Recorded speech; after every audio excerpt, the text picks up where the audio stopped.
station. Here is Claudie Aigneret in Paris. How do you hear me?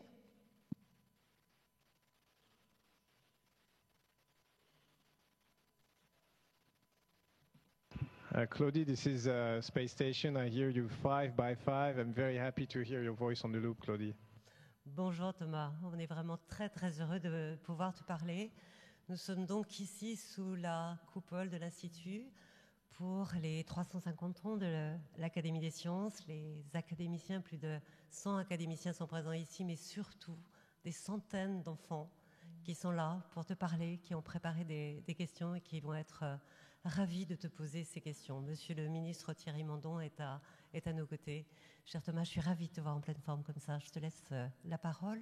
La première question est pour toi. Bonjour Thomas, je m'appelle Adèle et ma question c'est, dans l'espace, quel est le fuseau horaire adopté et où se trouve votre station spatiale en ce moment?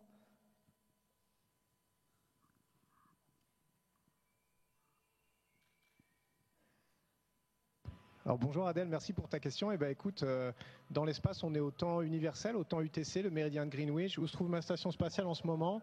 Si je regarde, on est à la pointe de l'Amérique du Sud. Donc on est tout au bout de l'Amérique du Sud et on est en train de traverser l'Atlantique. Et dans 10 minutes à peu près, on sera en Europe.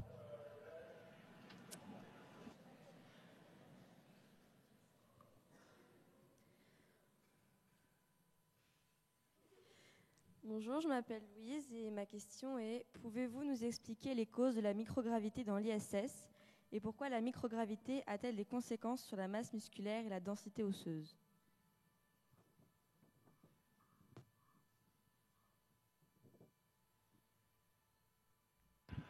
Alors les causes de la microgravité dans l'ISS, c'est facile. En fait, on est en chute libre autour de la Terre. Il faut voir que c'est pas tellement qu'on soit haut, c'est qu'on va très vite. Donc on nous a lancé avec énormément de vitesse. On tourne autour de la Terre de la même manière qu'un parachutiste tombe vers la Terre en chute libre. Mais nous, on tombe avec tellement de vitesse qu'on va tomber autour de la Terre et on rencontrera jamais la Terre. On va tourner autour avec beaucoup de vitesse, mais en fait, on est en chute permanente. Donc de la même manière qu'un parachutiste en chute permanente, on ne ressent pas les effets de la gravité, et bien qu'elle soit toujours présente.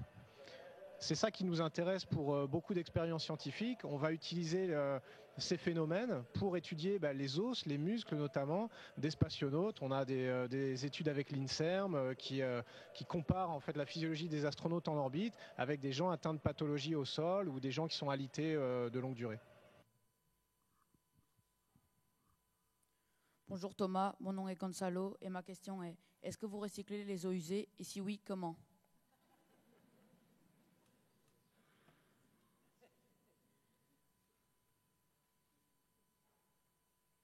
Bonjour Gonzalo, c'est une très bonne question. Oui, on recycle les eaux usées parce que tu imagines, c'est difficile de ravitailler l'ISS. Donc on essaie de sauver le maximum de ressources possibles. On recycle les eaux usées, l'urine, on recycle la transpiration. Tu sais que dans l'air qu'on respire et qu'on expire, il y a beaucoup d'humidité. C'est pour ça qu'il y a de la buée sur une vitre quand on expire sur une vitre. Nous, toute cette condensation, toutes ces eaux usées, elles sont captées, elles sont filtrées, elles sont traitées. Elles sont réinjectées dans le système d'eau potable. On arrive à traiter à peu près 85% de nos eaux usées. Et c'est comme ça qu'on arrive à être quasiment autosuffisant en eau. Et l'intérêt de ça, c'est évidemment pour nous, mais c'est aussi les applications sur Terre, d'apprendre à gérer ces ressources de manière viable. T'imagines que c'est bien pour nous dans l'espace, mais c'est aussi bien pour la Terre, parce qu'il faut que cette planète, on l'entretienne et on la fasse durer le plus longtemps possible. Donc on applique ces technologies sur la Terre. Bonjour Thomas, je m'appelle Tristan et ma question est comment sont gérées les ressources en oxygène et en eau et comment l'ISS est réapprovisionné en matière d'énergie?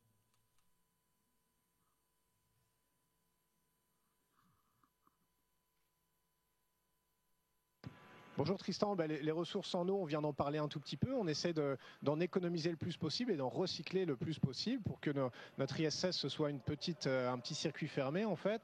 Évidemment, on n'arrive pas à 100%, donc on est ravitaillé par le sol. Les véhicules ravitailleurs comme le Progress russe, le vaisseau HTV japonais, anciennement l'ATV européen, nous amènent soit de l'oxygène, forme de gaz, soit de l'eau. liquide, mais de toute façon, on peut transformer quasiment l'un en l'autre à bord de la station, parce qu'on peut faire de l'électrolyse de l'eau, obtenir de l'oxygène, ou alors tout simplement récupérer la condensation issue du métabolisme humain, et puis avoir de l'eau en sortie du processus. Donc c'est comme ça qu'on est ravitaillé, et on a un véhicule cargo qui nous amène à peu près tous les 3 mois du ravitaillement en eau, en oxygène, mais aussi en pièces détachées, en vêtements, en nourriture et tout ce dont on a besoin, non seulement pour vivre dans la station, mais aussi pour assurer notre mission et pour réaliser nos expériences scientifiques. Bonjour Thomas, je m'appelle Lydia et ma question est comment fait-on pousser des végétaux en apesanteur et comment peut-on les arroser?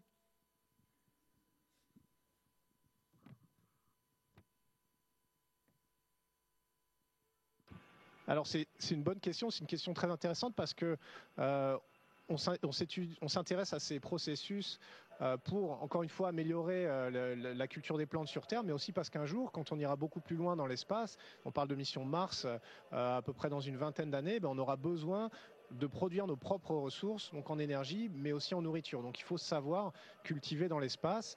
On a dans le laboratoire Columbus, dans lequel je me trouve en ce moment, laboratoire scientifique de l'Agence spatiale européenne, une expérience de culture de plantes. C'est assez intéressant parce que pour les arroser, évidemment, on ne peut pas faire des bulles comme ça dans la cabine, des grandes bulles d'eau, donc on est obligé d'injecter à la seringue de l'eau dans leur milieu de croissance. Mais c'est intéressant, on fait pousser des salades comme ça, et d'ailleurs de temps en temps, le vendredi, on peut récolter ces salades, on a même la permission de les manger. Bonjour Thomas, je m'appelle Antoine et ma question est la suivante. Vous allez subir de nombreux examens médicaux durant votre mission de 6 mois dans l'ISS ainsi qu'à votre retour sur Terre. En quoi cela va-t-il aider la recherche médicale ?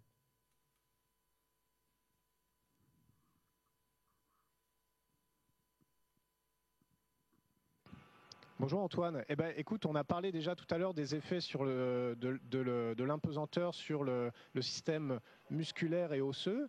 Il y a des muscles dont on ne se sert plus en impesanteur. Moi, j'ai pas besoin de me tenir droit, tu vois, j'ai pas besoin de me tenir debout. Je me sers pas des muscles du dos, des muscles des cuisses. Donc, non seulement on est obligé de faire du sport tous les jours, mais on peut étudier les phénomènes de perte musculaire, de perte osseuse, appliquer ces résultats comme un modèle du vieillissement, comme un modèle de certaines pathologies.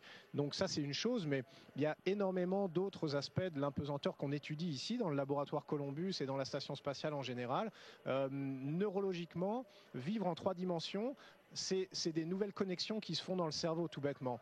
C'est comme apprendre à faire du vélo, c'est des choses qu'on apprend qui ensuite se branchent dans ton cerveau et qu'on ne peut pas oublier. Donc les scientifiques sont extrêmement intéressés pour étudier le cerveau des astronautes, voir comment tous ces changements se font, quelles sont les zones qui s'activent, qui se désactivent, comment on arrive à apprendre des choses comme ça et à jamais les oublier. Et tout ça, on peut appliquer ces résultats en recherche neurologique pour des gens qui ont eu des accidents de voiture ou des choses comme ça. Donc il y a ces côtés-là, il y a sur l'immunologie et sur les virus, on sait que les virus sont plus virulents en impesanteur, on sait que le système immunologique est déprimé, donc on étudie le système immunologique des astronautes, on étudie des virus, on essaie d'isoler des souches potentiellement moins agressives pour faire des vaccins. Donc tu vois, sur la physiologie humaine, c'est déjà beaucoup d'aspects qui sont étudiés par le CNES, par le CADMOS, le MEDES, la clinique spatiale de Toulouse, par l'ESA, et qui vont nous permettre de faire avancer la science. Et ça, c'est juste un aspect de la recherche dans l'ISS. On fait aussi de la recherche technologique, de la physique fondamentale, on fait énormément de choses ici. C'est pour ça qu'en 6 mois, je crois que je ne vais pas avoir le temps de m'ennuyer. Bonjour Thomas, je m'appelle Wassim et ma question est-ce qu'en cas de coupure ou de blessure, les soins sont les mêmes que sur Terre?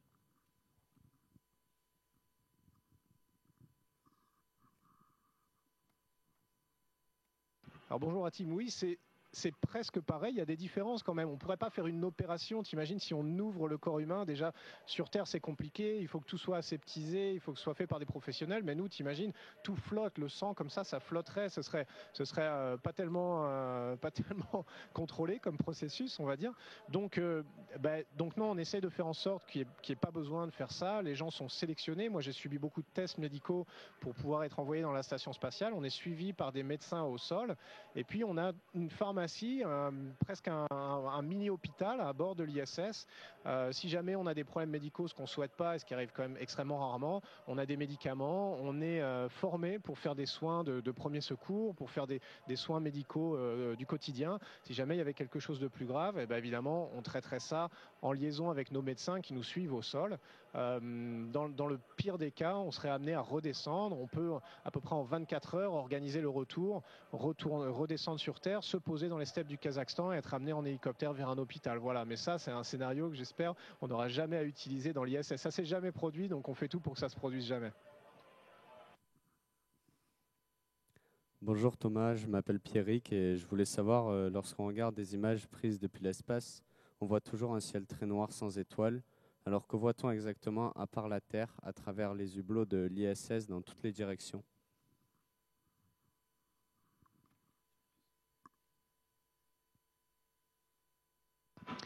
Alors on voit beaucoup de choses à travers les hublots de l'ISS. De manière assez intéressante, la plupart des hublots sont tournés vers la Terre parce que la recherche qu'on fait, la raison de notre présence ici, c'est essentiellement pour améliorer la vie sur Terre et pour que ça serve à nos compatriotes, à nos concitoyens qui sont restés sur Terre. Donc l'ISS, de manière un peu allégorique, elle est très tournée vers la Terre. On a quelques hublots qui regardent vers le cosmos, on n'en a pas beaucoup. Ce qu'on voit dans ces hublots, c'est qu'on peut voir les planètes, on voit la Lune très distinctement, on voit Mars, on voit les étoiles qui scintillent pas, qui sont très fixes, qui sont très brillantes. Donc le ciel de nuit depuis l'ISS, c'est magnifique. On a du mal à le prendre en photo évidemment parce que c'est très très noir. Moi je vais essayer de le faire. Il y a des gens qui l'ont bien réussi avant moi, qui avaient beaucoup plus de talent en photographique, mais c'est assez magnifique. Ça nous permet surtout de nous rendre compte que cette planète bleue là qui brille un peu dans la nuit, elle est très isolée dans tout ce noir et dans tout ce vide du cosmos. Autour, à des millions d'années-lumière, il n'y a quand même pas grand-chose. Donc toute la vie qu'on connaît, elle est là. On voit la couche de l'atmosphère qui protège notre planète. On voit la planète qui a l'air si fragile. Ça fait quand même prendre conscience de la fragilité de notre planète. Ça fait prendre du recul. Et je pense qu'au retour de la mission, on aura vraiment à cœur d'avoir un message un peu écologique, un peu pour le futur, pour les prochaines générations, de dire il faut entretenir cette planète, il faut faire en sorte que ce voyage dans l'espace qu'elle entreprend avec tous ses occupants, il dure le plus longtemps possible. Bonjour Monsieur Pasquet, je m'appelle Vincent. Comment sont préparées les expériences à effectuer en orbite avant la mission? Est-ce qu'on les teste au sol? Et qu'en est-il de la validation du protocole expérimental une fois dans l'ISS?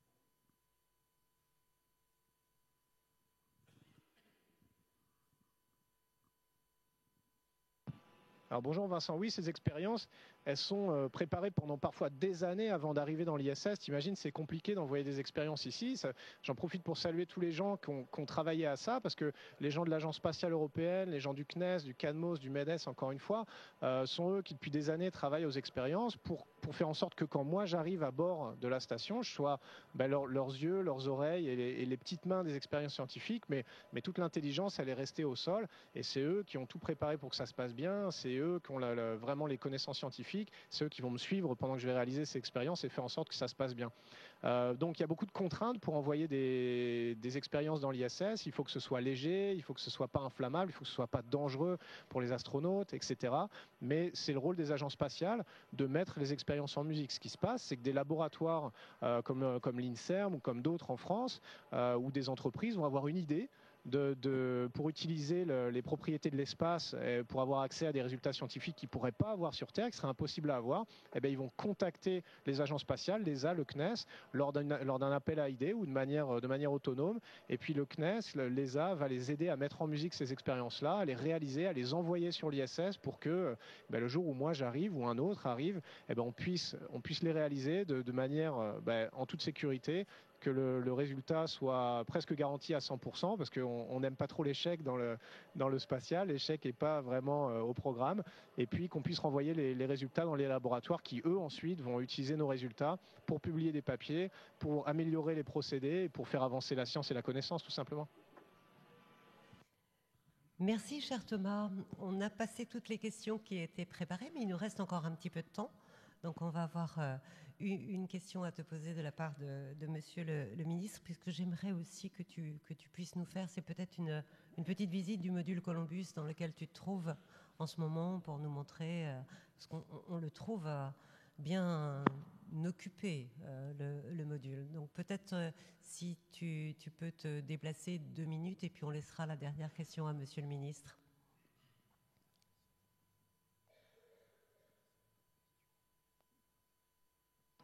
Bien sûr, Claudie, avec plaisir. Écoute, effectivement, on se trouve dans le module Columbus. On est à l'avant de la station spatiale. La station spatiale vole dans cette direction-là. On se trouve à tribord, à droite de la station spatiale. Et autour de moi, c'est un laboratoire scientifique. Donc, on a des installations de pointe pour réaliser des expériences. Ici, à ma droite, celle-là, je l'aime particulièrement parce que j'ai passé beaucoup de temps la semaine dernière. C'est une expérience qui s'appelle MARES. Un équipement qui s'appelle MARES, qui étudie les muscles en fait. C'est une espèce de chaise qui se déploie, j'en ai pris des photos la semaine dernière, qui va étudier de manière vraiment très très fine les muscles de la jambe notamment et du mollet.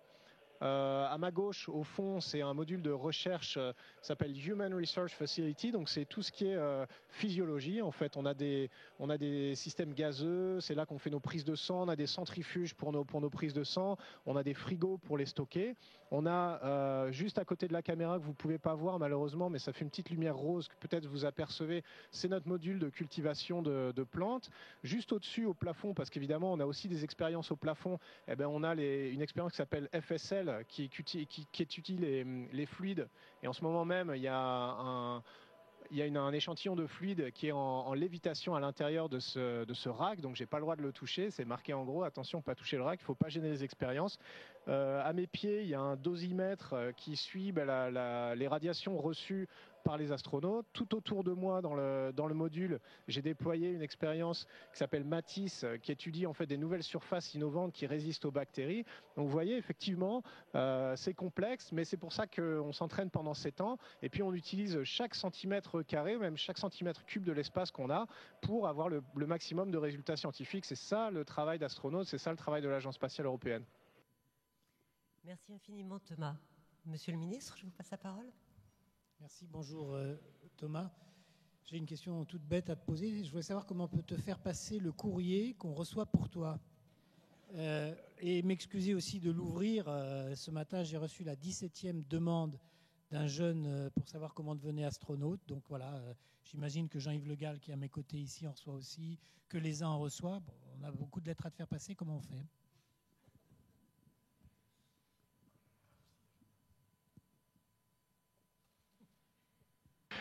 Alors bonjour Monsieur le ministre, bonjour Monsieur Le Gall. Oui, alors j'ai essayé de faire acheminer mon courrier. Malheureusement, la Poste ne délivre pas dans la station spatiale. Non, mais je suis joignable par email. Il n'y a évidemment pas tout le monde, mais une liste de personnes restreintes qui peuvent m'envoyer des emails, dont vous faites partie, Monsieur le ministre, et Monsieur Le Gall aussi.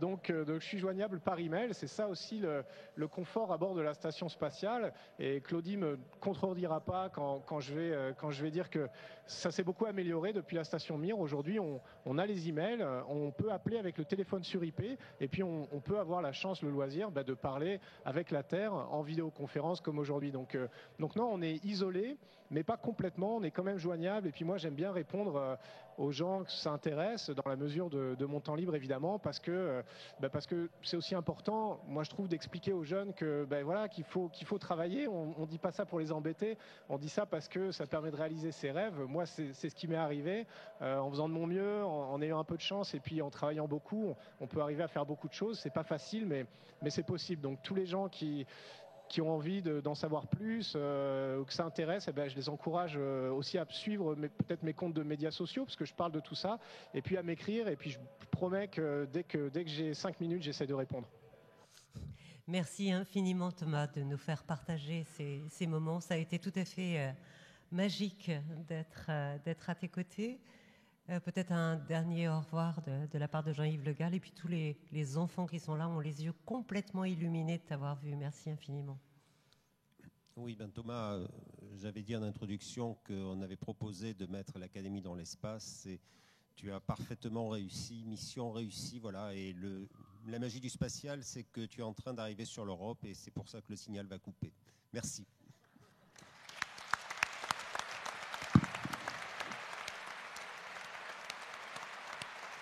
Oui, merci Monsieur Le Gall, merci à tous, c'était un plaisir d'être avec vous aujourd'hui. Merci.